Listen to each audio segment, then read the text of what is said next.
something like 36. What? Something like 36? Lower your voice. Wait, what is that anyway? Something like 36. Does that include me? 37. I'm 37? Going to class. Oh, my God. 37. My girlfriend sucked 37 dicks. In a row?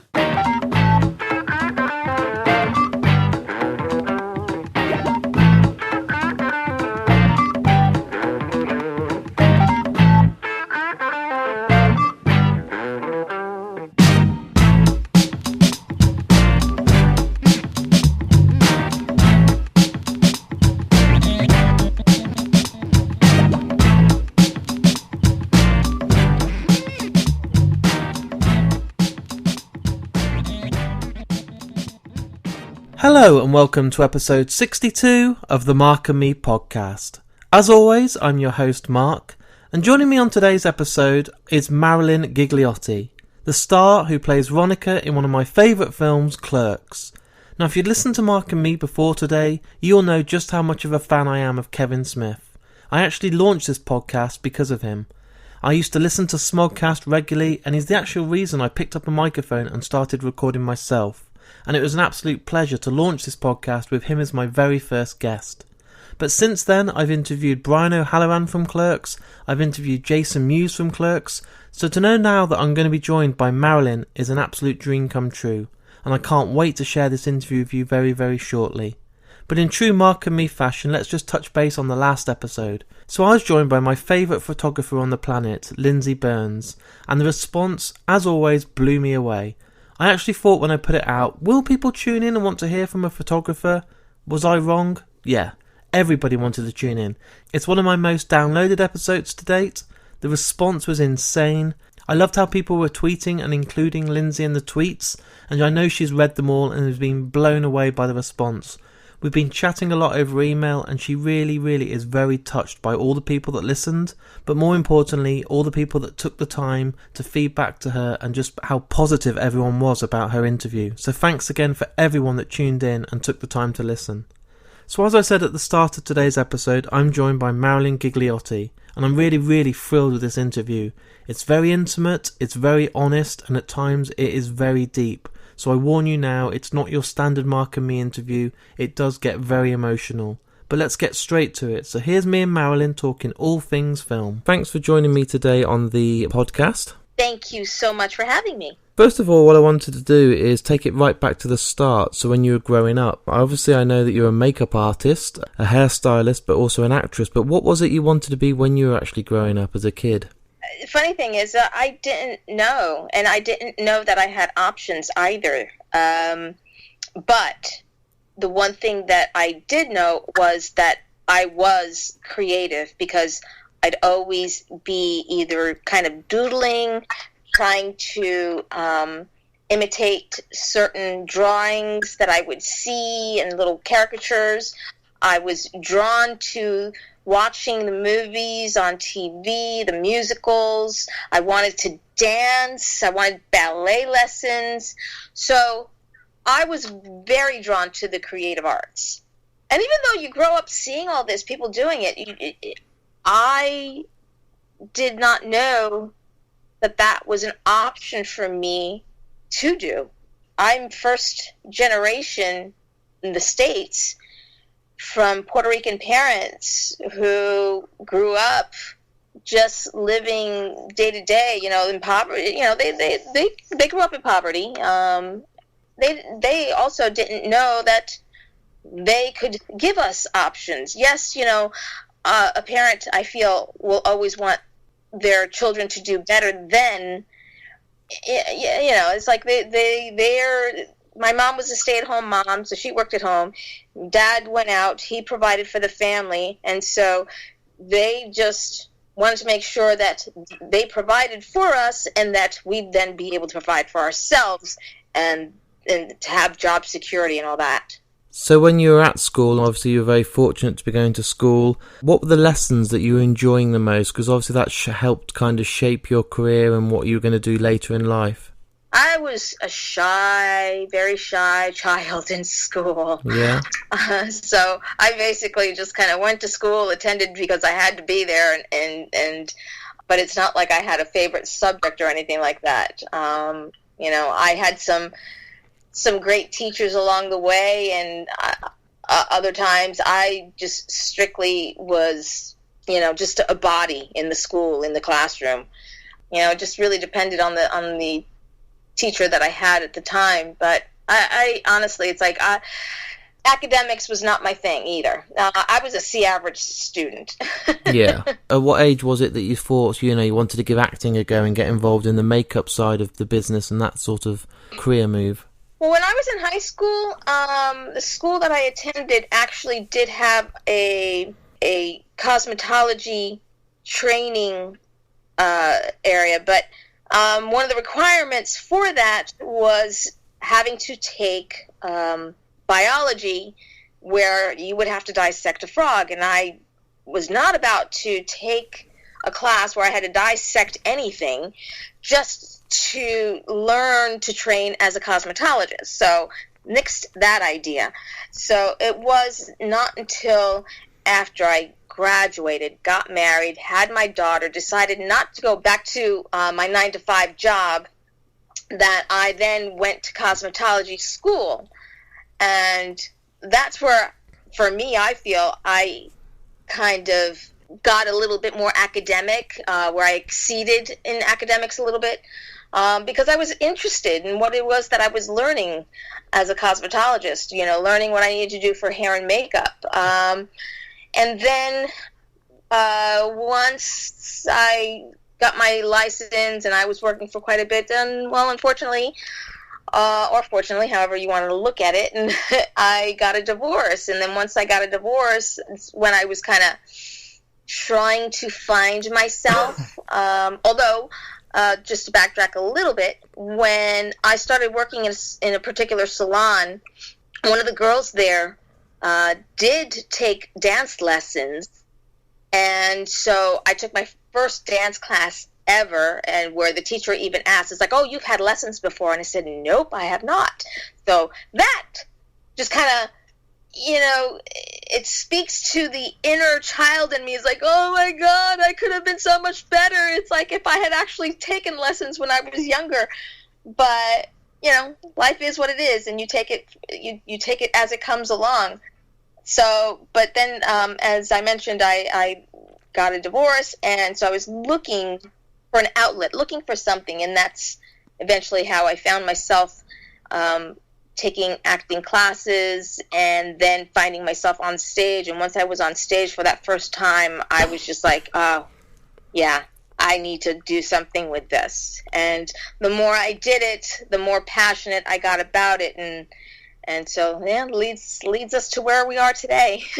So was it quite hard juggling being a mother, going through the divorce, obviously doing this as a second chance, really, your education again, and then trying to get into the film school and the drama and trying to get acting roles? It must have been really hard to juggle all those sort of things at once. Absolutely, it was. When I had my daughter, my mom was basically my babysitter, so that was always nice. And then once I did get divorced, then I basically moved back home, and so I had that live-in babysitter. And had it not been for her, a lot of it would not have been possible. It's quite nice that I was able to do that. So at what point was it that you kind of thought, this is it now, I want to do acting? It's definitely something that's, like you said, that moment you're on stage, you felt it, you knew that was what you wanted. At what point was it that it actually kind of became reality, that you could be in a film and you could get involved in more and more film scripts and, get an agent and find out how to get these jobs? Well, before auditioning for Clerks, it was strictly all community theater. And I didn't know whether there was going to be anything beyond that. I didn't think of it anything beyond that. I was just going on the momentum of what was happening at the moment. I heard about the auditions for a kid making a film, and this is how it was actually proposed to me. And I went to the auditions, got the role. Kevin called me, and so I would have to say that it was more the momentum of what was happening with Clerks that then fueled the fire to see, well, maybe I can make something of this. And And it, obviously, once it fuels that fire, then you really want to make something of it. And it's not been an easy road. I mean, the fact that I was not seasoned to be able to harness the opportunity that I was given is unfortunate, because I was still so green. And yes, I had been doing community theater for probably 4 years before doing Clerks, because that basically was the first film. But had I, say, been doing at least some film work and preparing myself for the fact that now I've really got this big role. Now I know how to work it to my advantage, so that hopefully that leads to other work. But I didn't know that, and so this is why I find myself still pounding the pavement, trying to make something of it, making it a career, versus having to have a few side jobs to be able to survive, many survival jobs to sustain myself. Versus having making a career as an actress. Obviously, landing the role in Clerks was a huge deal, and this film now is a cult classic, and it deserves to be. And I've interviewed Kevin, Jason, Brian, many people that have been involved in this film, but I was curious about how it came about for you. Did you see an advert in a local paper? Did you know someone? Was there a friend that got you the audition? How did it come about for you to get this part of Veronica? So at the time, I was in rehearsals for another play in a different town nearby. Okay. And the community theater circuit out there is pretty small, so everybody kind of knew each other. And so the rounds did kind of go around that, there's going to be auditions held for this film that this kid is doing over at the Atlantic Highlands Playhouse. And so they were going to be on a certain night, so make sure you go and audition. And so that's how I found out about it.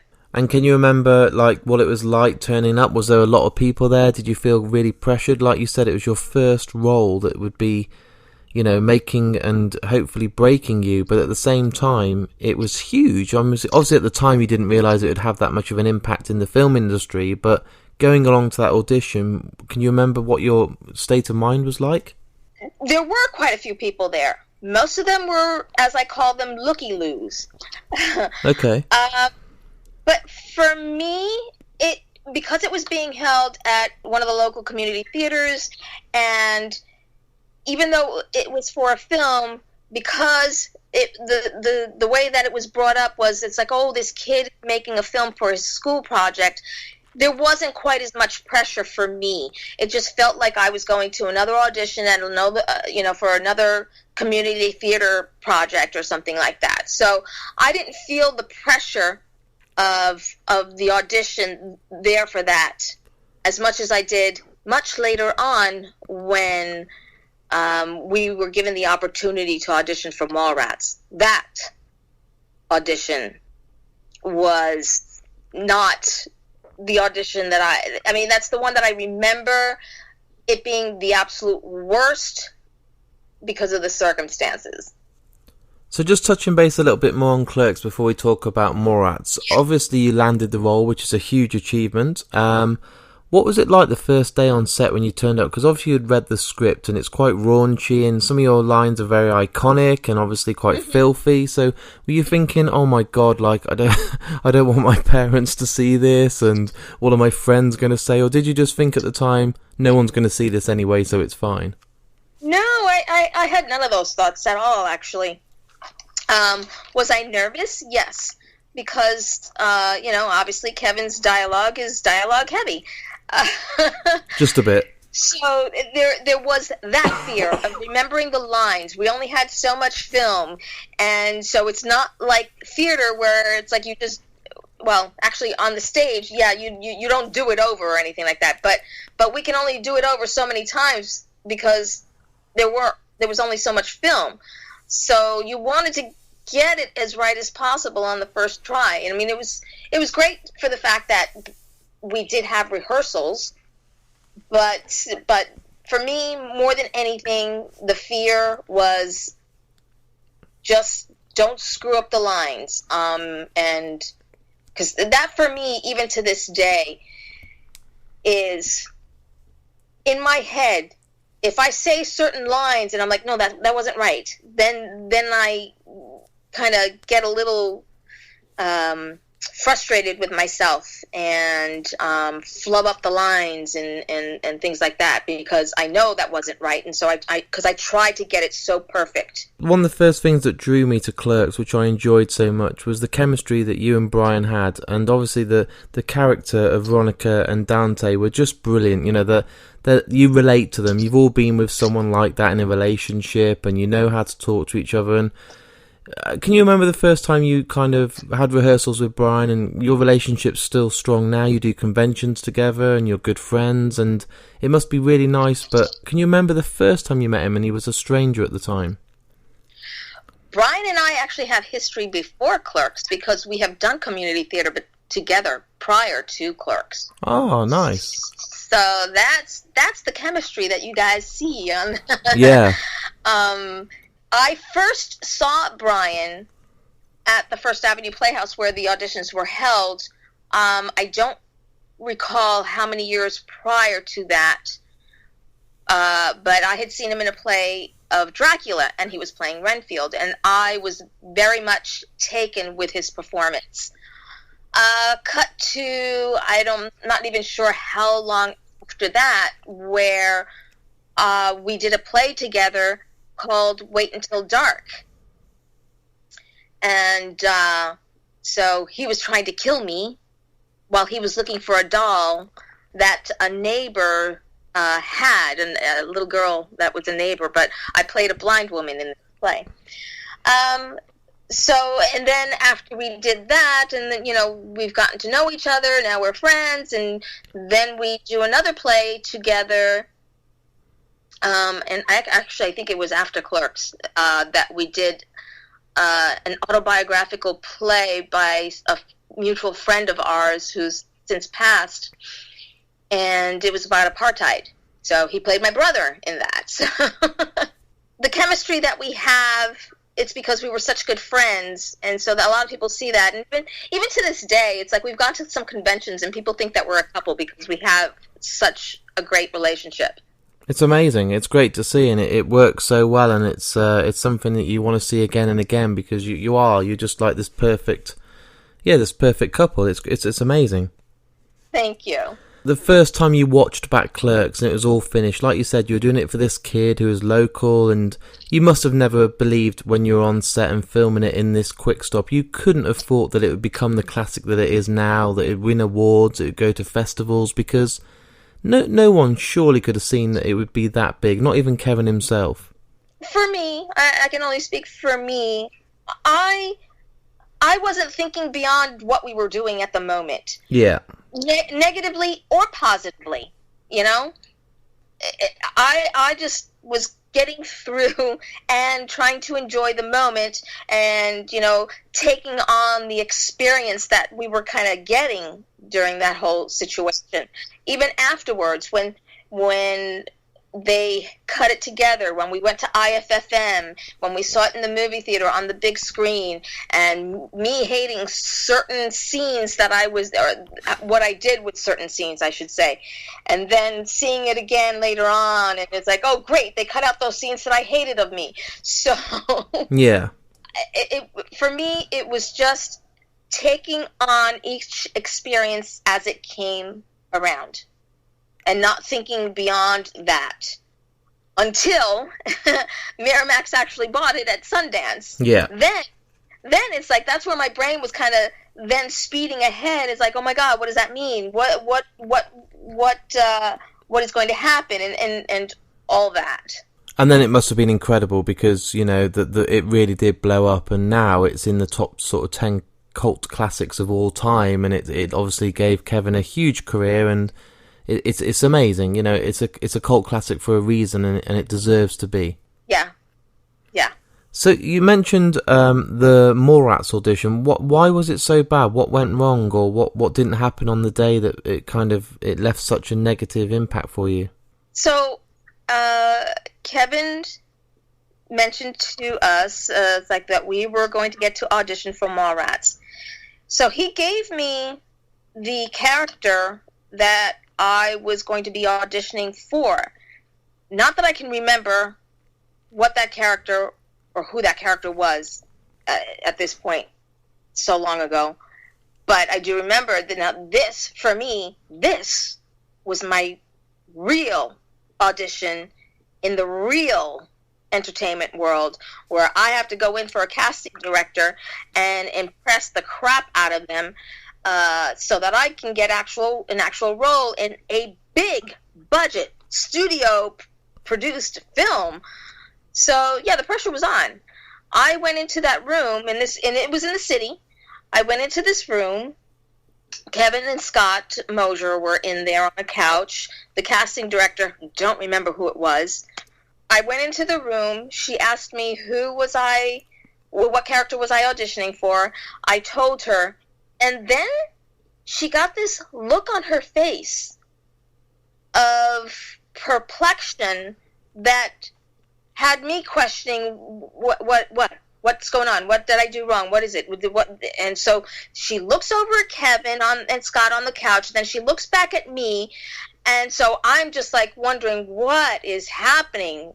Am I not supposed to be auditioning for this role? Well, this is the role I was told. These were the sides I was given, so I don't know what's going on. And after that, I really don't remember, but I'm sure I sucked. And because obviously I was never called to be on Mallrats.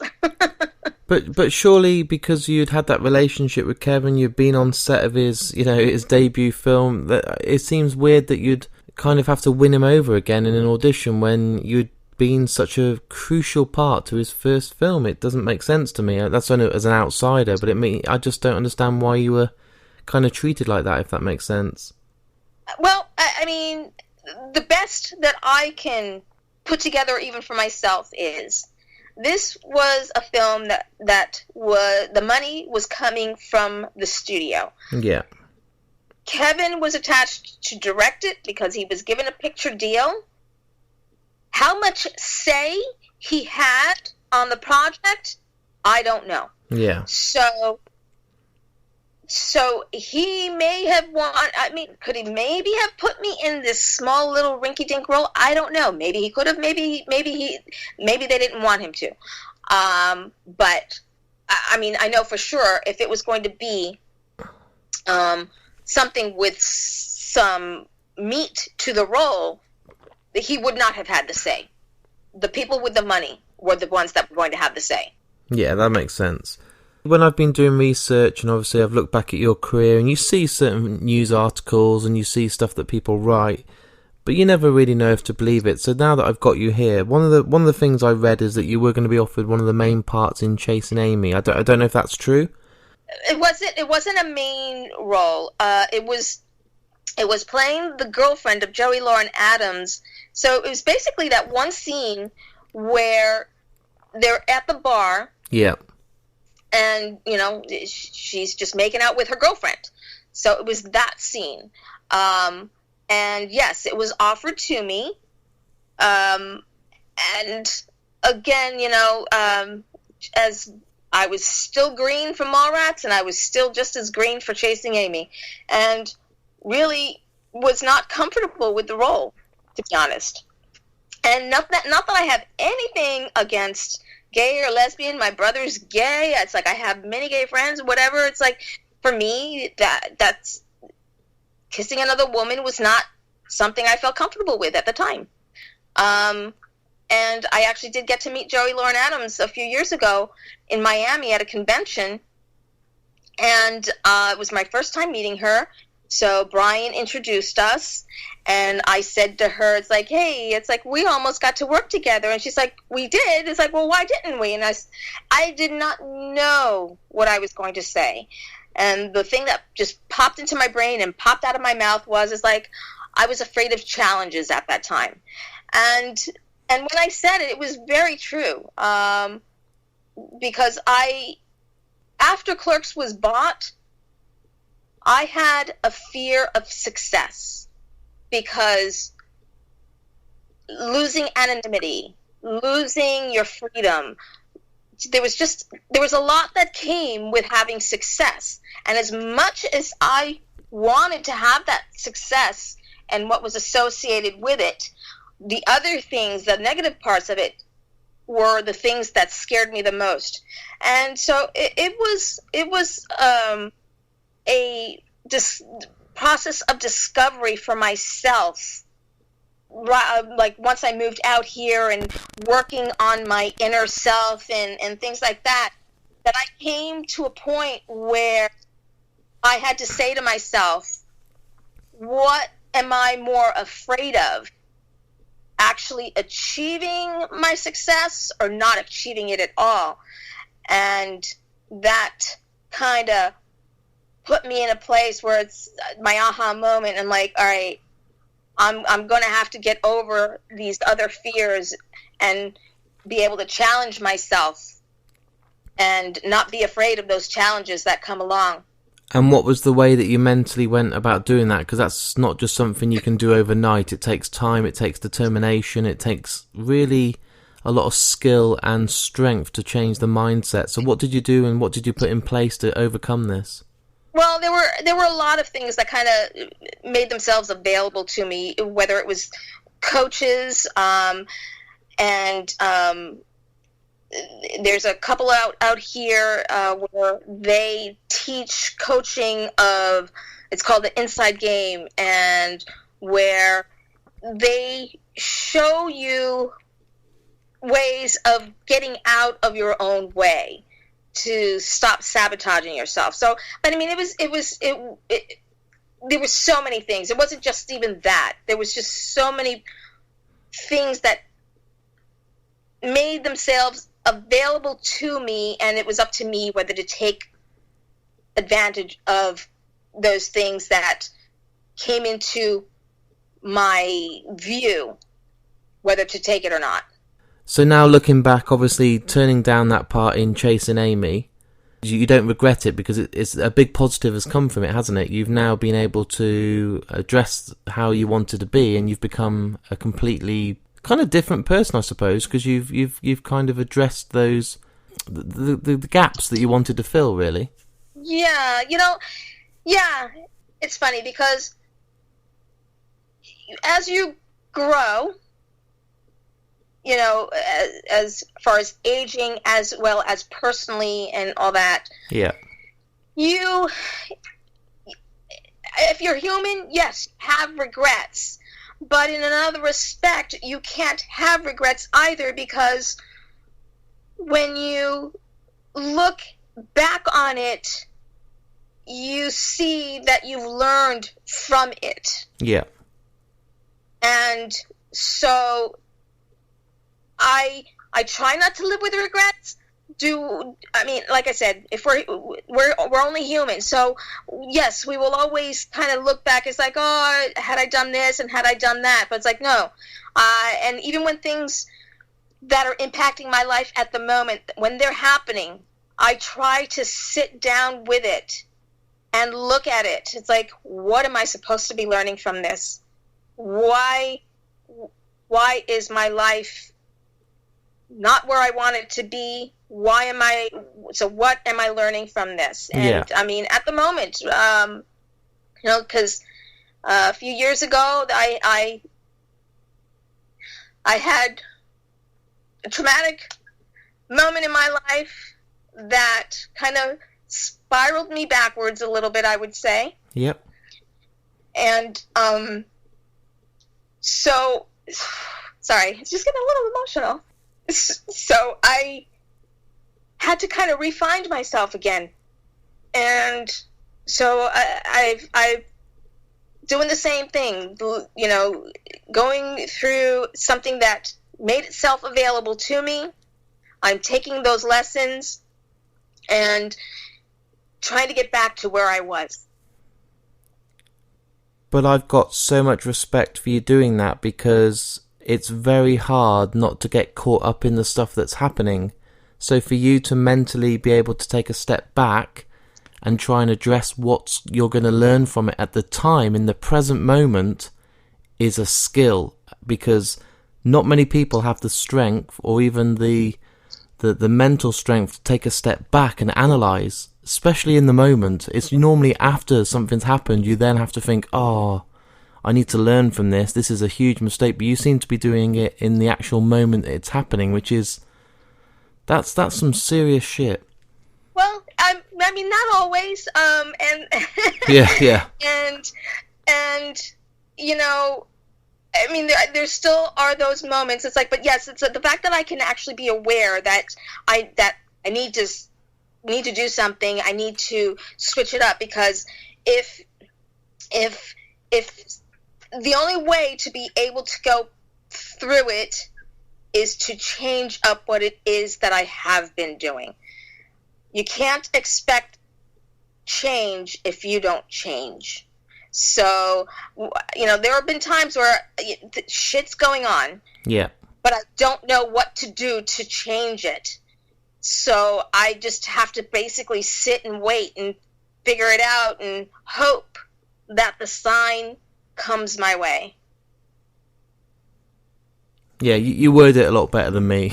You know, we need to laugh right now.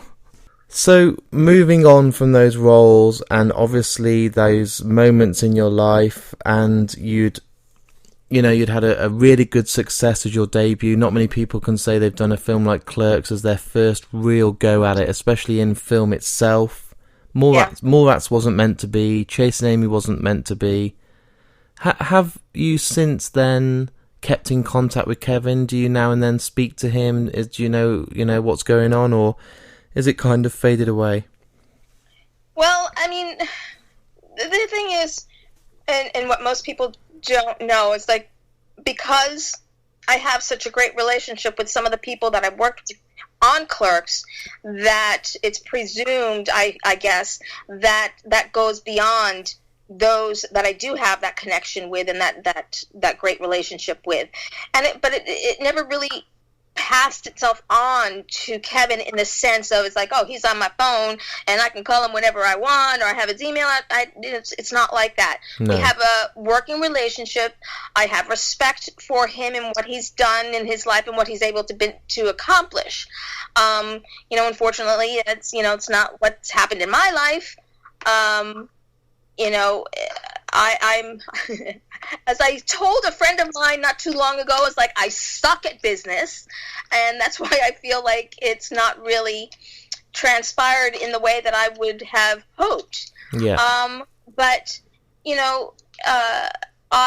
whenever I see Kevin, whether it be at a convention or if I go and see one of his shows, I mean, I'm always at least able to contact somebody on his team, if we will, if I wanted to attend a Babylon show or something like that. I mean, I've been able to do that for the most part.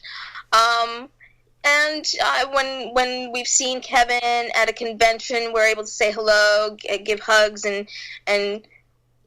not exactly catch up because he's busy. It's like he's on the move.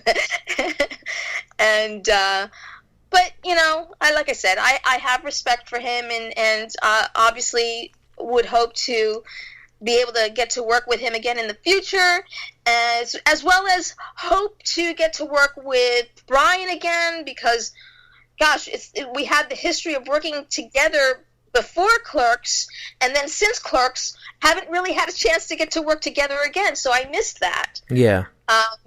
But, yeah, it's pretty much it.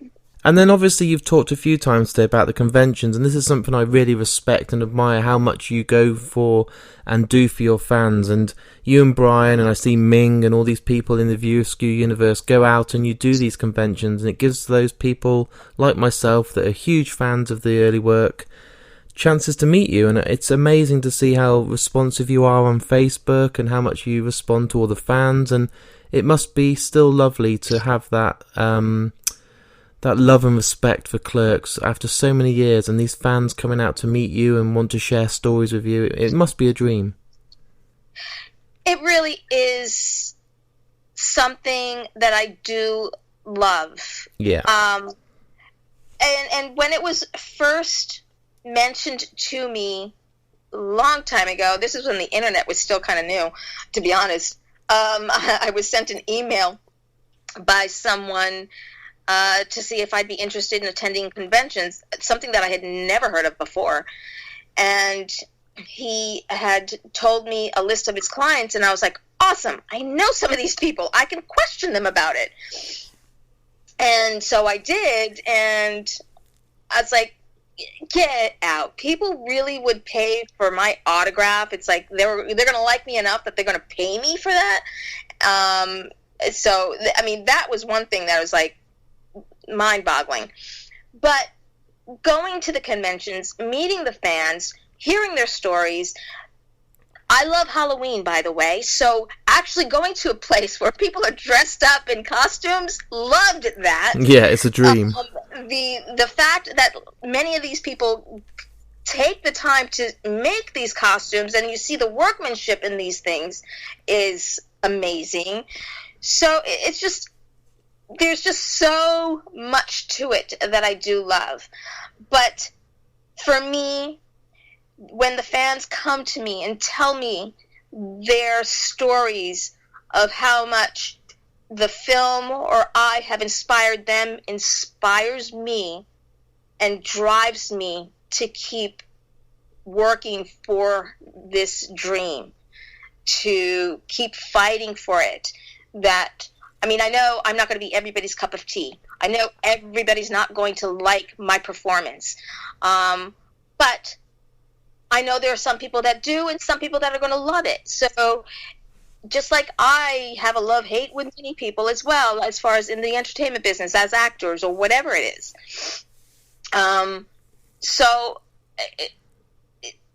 that's something for me that I do love to do. And that I get to do it with people that I worked with in the film that I love, and the people that I love as well. So you just mentioned then the dream. What is the dream now for you? Because, you know, at this stage in your career, I've seen some of your other roles and I really enjoyed them. I watched a film called Lake Erie, which I thought was great. I saw a film not too long ago called, I think it was Rogue Warrior Robot Fighter, if that's the full correct term. Yes. And I enjoyed that and I thought it was great. And what is the dream for you now? What is the kind of goals you've set yourself? To really be able to quit my day job, my survival jobs, I should say, survival jobs, and really put all of my focus in the continued acting work that would come my way, and as well as directing as well, because I've been wanting to direct for quite a while, and last year got together with a film group so that we can create our own content. And in December, we were able to shoot 3 of 8 short films, and I directed one, but then I also still have another one that I wrote to yet direct as well. So, I mean, I know that's going to be a process, and, you know, just like I was green when I first started acting, I'm green with the directing, but in a sense, that's like I feel I have some experience having been in front of the camera, as well as behind the camera doing other things, that I'm able to give something in the directing versus someone who's never directed or never even acted before. Yeah. So it sounds exciting. It sounds like you're getting involved in projects. You're doing what you want to do, and the dream would be that you just get to do it all day, every day, and those annoying jobs that you have to do to pay the bills aren't there. Right. Yeah, that's the dream, I suppose. Well, and the thing is, you have to keep active. You have to keep busy in what it is that you want to do. You can't just wait for it to happen. So you have to make it happen. And so that's why I'm keeping busy and as best I can. But sometimes the busy gets the better of me, and it's hard to have a social life when you're trying to keep your head above water and trying to do everything that you need to do to be able to make it. Yeah, and to keep all those plates spinning is hard. To keep, you know, the jobs coming in, to pay for the mortgage, to live in a house, to keep the bills paid, as well as sleeping, as well as doing the things you love. I run 2 podcasts as well, which are getting quite well known now and established, but I can't afford to quit the job. If I could, I would, but it's trying to get the right balance. But sometimes it one outweighs the other, and I'm sure you're exhausted because you're trying to do everything. Well, yeah, yes, thank you, yes. And it's tough. And sometimes it's not even exhaustion as well. I mean, but sometimes it's so difficult to think. It's difficult to focus and just sit in the moment of what it is that you have to do at hand at that moment, and not think about all the trillion other things that need to be done. And you just touched base about working on a project at the end of last year, and you got to direct, and you said you were very green, but you've still got to do it. You've also written, and you've got something else to direct. But what is the future looking like at the moment for you? I've seen there's quite a few upcoming projects on your IMDb page. There's a few different things you're getting involved in. Do you feel like you're content at the moment, or is there a long way that you want to go until you're ticking off those kind of wish lists? There's still a long way to go to being content. Yeah, that's fair. At least that's honest. So let's see. At the moment, I've got footage to go through on the one film on the short film that I did direct. Yep. I am waiting for the latest film that I did with Neil Johnson, who also wrote and directed Rogue Warrior Robot Fighter, as well as 3 other films, sci-fi films that he did.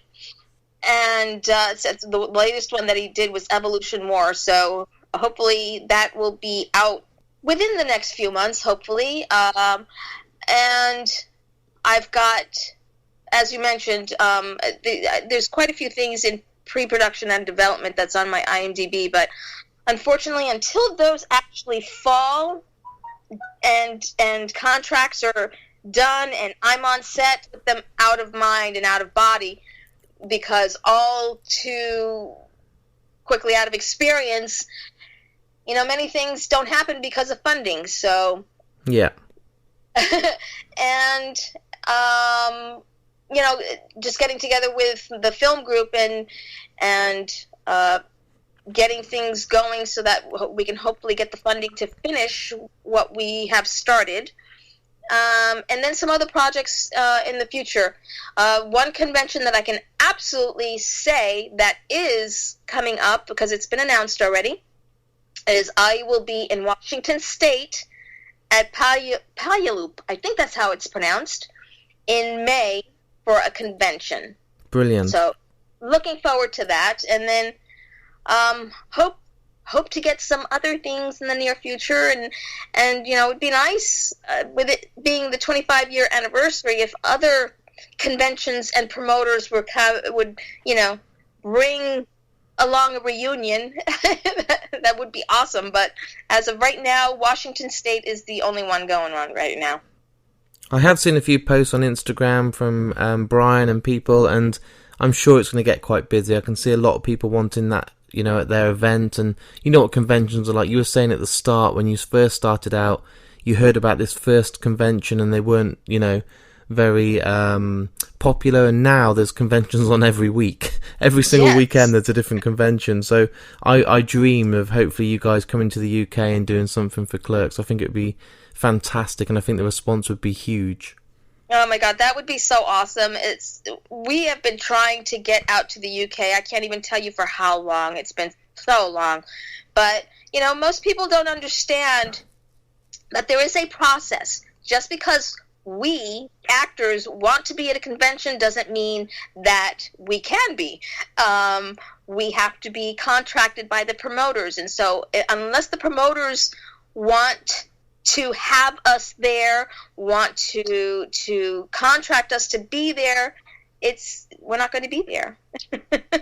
We need to make it happen, and I know a lot of people that do a lot of conventions, so hopefully it'll be something we do get to see one day. Yeah, so hopefully. And at the moment, with everything that's gone on, obviously this talk today's got quite emotional, but are you happy? Are you in a place that you said you're a long way from being content, but are you happier now? Are you in a better place? I mean, I'm definitely in a better place than I was a couple of months ago. It's like the end of and beginnings of the year are always very difficult ones, when things kind of slow down and there isn't a lot happening, and then you kind of worry about, oh my God, these bills are due, how will I pay them?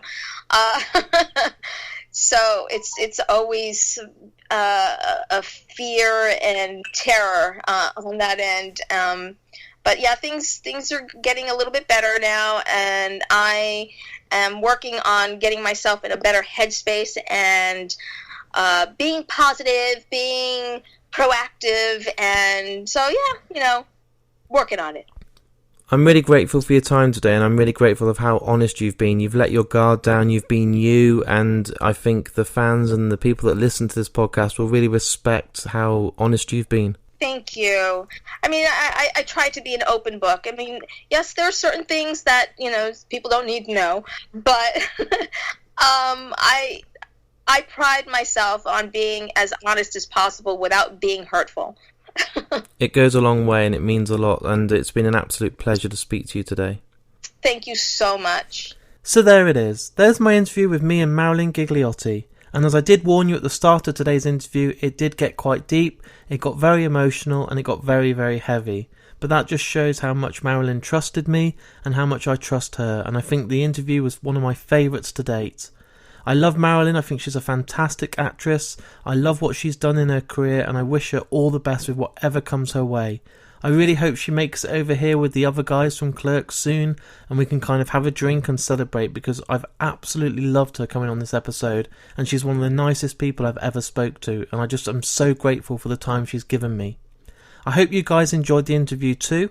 As always, guys, it's time now to plug my podcast a bit more. If you can get onto markandme.com, on there's my Twitter, which you can follow. You can go on my Instagram and give me a follow. You can go on my Facebook and like my page. Or you can just go and email me. I read every email, I read every tweet, every Facebook comment. Whenever you leave a review, I'll tweet it out there and put it on Facebook. I'm as interactive as I can be, and I love every single response that you guys send my way, so please keep them coming. As always, I do have a Mark and Me Patreon page. More people have signed up, and I've given away some awesome pops and t-shirts recently, and it's been great to see the winners posting their pictures out there. You can sign up there for as little as sort of 70p a month, and right now you're getting 4 episodes a month, so that's something like 17p each or something like that, which is just crazy. But if you don't want to, that's absolutely fine. The podcast will always be free, but it just helps me, and all the money goes straight back into the pot and gives me a chance to travel and do more and more episodes, which means you get more and more episodes. Everyone, right now, I'm not going to lie, my next guest is very, very big. I'm not talking like 7 foot, I'm talking a huge name. It's one that I've wanted for a very long time, and I wish I could announce it right now, but I don't. You know the score by now. I'm not going to sit here and reveal it, but there will be clues going out in the next few days, and I'm sure some of you will get it straight away from the first clue. But it's a big, big one, and I can't wait for you all to hear it. Again, just before I go, I want to thank Marilyn for taking the time to come on the podcast, and most importantly, thank you guys for all listening. I'll be back in a week's time, and until then, take care.